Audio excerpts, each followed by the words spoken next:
Pagkatapos niyan, squeeze of lemon. Yung silver swan, vinegar. Oops, ang dami naman. Maglagay tayo ng luya, pepper, chili. Maglagay tayo ng chili. So, i-marinate lang natin mga my loves, no? Para masarap. So, 30 minutes or 1 hour before i-fry natin ang pork. Pero mas masarap din i-overnight. Diba? Yung minamarinate natin.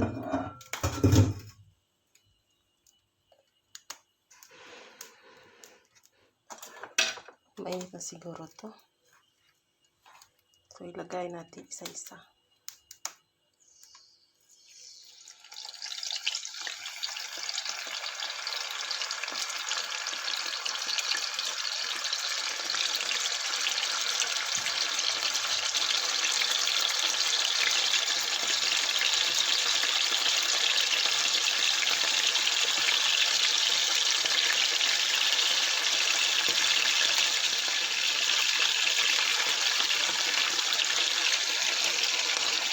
Yan lang muna ang first batch.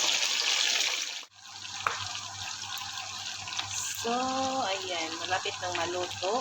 So, pidiling. Maglagay tayo ng breadcrumbs. So, from there, lagay natin dito.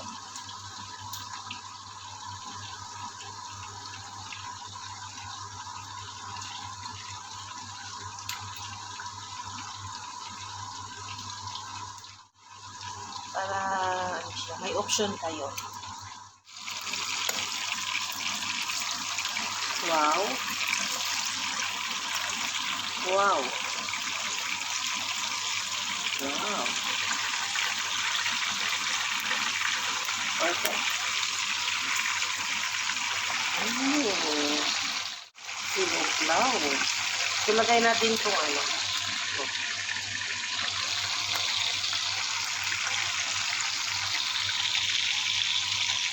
Pasensya na kayo mga my loves, yung boses ko ay kasi may ubo ako.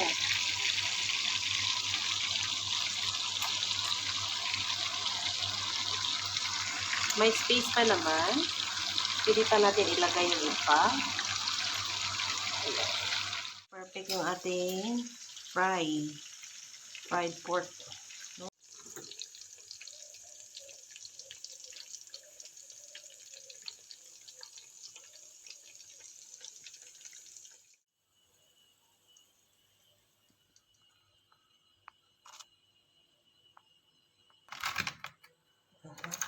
One hand. One hand lang to. Oh,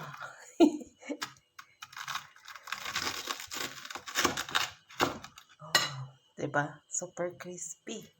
Kasi yung isang kamay ko, hawid sa camera.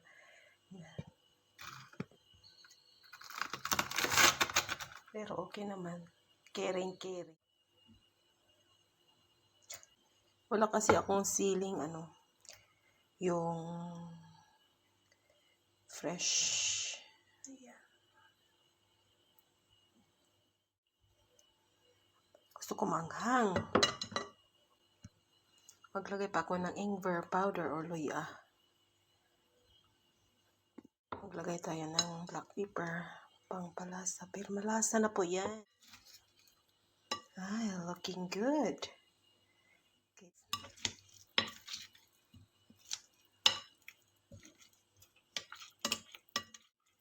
Kakain naman ako ng rice nito. Sarap, no? Ayan. Sarap. Lagyan pa natin ng kalamansi. Lemon.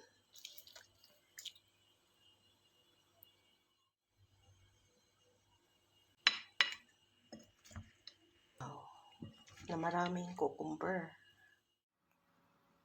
Sinuglaw, sinugba, kinilaw. In short, sinuglaw.